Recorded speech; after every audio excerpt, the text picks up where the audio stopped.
record, can you hear me? Yeah. Okay. For the record, the committee meeting started at 5:05 p.m. and I arrived at 5:12, and everything was done when I got there. So the two motions were voted on and approved. I was not present during that, but was given by the courtesy of the chair an opportunity to ask some questions of Mr. Hicks. And those questions were about the lease, how much money is being paid at that location at this time under that lease, how much will it cost us to move in there, to set up phones and do whatever we have to do for furniture and so forth, and in 2 months move out. How much will that cost us? I asked all those questions. And the reason I was late, if anyone's interested, I went to the Randolph at 5 to 5, and they wouldn't let me in. They said, go down to the turnstile on March. They said, go down to Randolph. I go down to Randolph, I go inside the building, the young man there says, no, madam, you cannot come in. I said, okay. He says, go back to Randolph. I mean, down to Lamont. So I go back to Lamont, and everybody's yelling at me, you can't come in. And I said, please, I have a meeting. So finally, they let me in. I did get up there, and like I say, it was over with, and I still haven't gotten the answers that I have asked for. And I'd like to know who owns the building, who is going to benefit, who's the third person of interest who's going to benefit. Because let's face it, once we move in, we ain't moving again. And we'll get the bill. Anything else, Commissioner Robinson? No, sir. Are you quite done? That is one of the reasons why, based upon Mr. Hicks' recommendation, that for those commissioners who would like to be to receive the appropriate kind of identification, so they have easier access in and out of the Coleman Young Municipal Center. Had Commissioner Robinson had those credentials then, she may have been on time for the meeting. But this was a very, this is a pretty simple agenda, and it's a necessary formality to have that meeting prior to this meeting to be in adherence to our rules and be in compliance with the openness, transparency, and so forth. And so that committee met.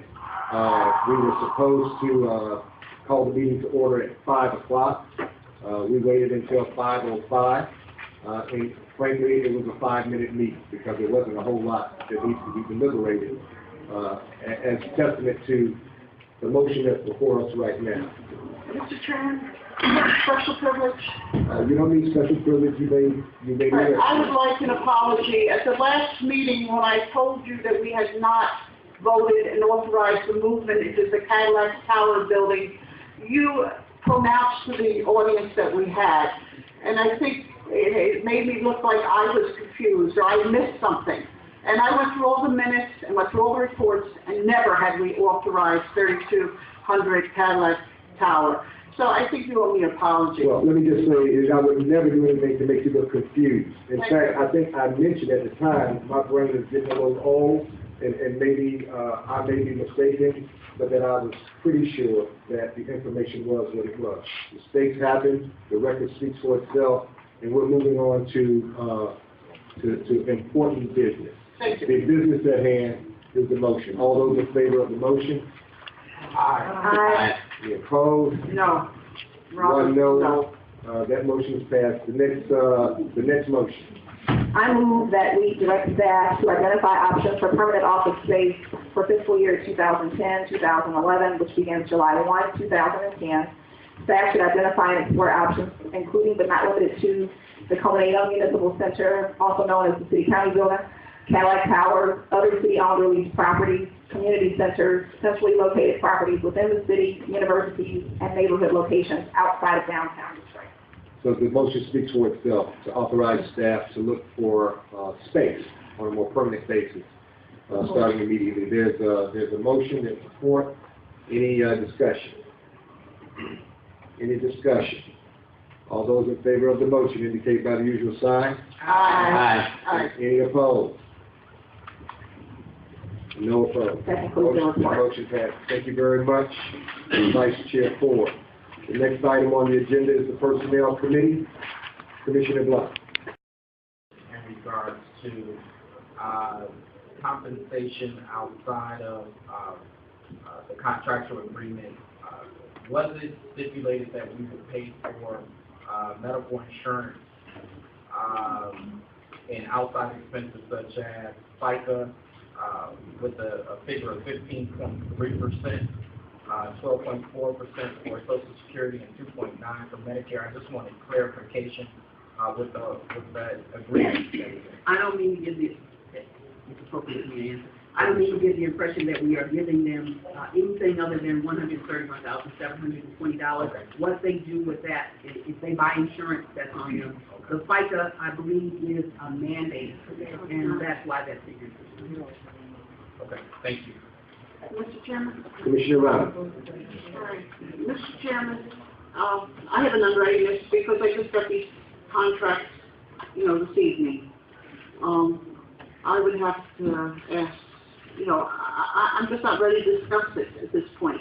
But there is one thing I'd like to discuss, and it's the calculation of pay rates that the committee determined, or how they came to determination that these two gentlemen were worth $131,720 plus another $10,986 in reimbursable expenses. Is that right? Yeah. No, it's not. It's not. It's over here. We got reimbursable services separate from how you came to 131. Okay, I just get to the quick of it. I was handed a piece of paper that says the way you determined this was that you're going to provide, you provide FICA at 15.3%, which would come to about $17,952.92, and then medical insurance for a family of 4, which would be $16,771, and then another 10% would make it $18,444. So the factor that is included in your total is full payment of FICA and health insurance for a family of 4. I'm troubled by that because what this implies, there are employees. We're setting aside assets, money for them, no matter how they want to use it, but we're determining that that's how we reach their salary is based upon FICA and medical insurance. So if there are employees, we better start looking at workers' comp and unemployment benefits and all the other things required when people are employees. You can characterize the relationship with these young men as service, personal service contracts, but when you look under the language, we're allowing them money for medical insurance and for FICA as part of their pay, and that would make them employees. I have real problems with that, and I have problems with after giving someone $131,000, we're going to also allow them reimbursable. Am I reading from this Schedule B? What is this?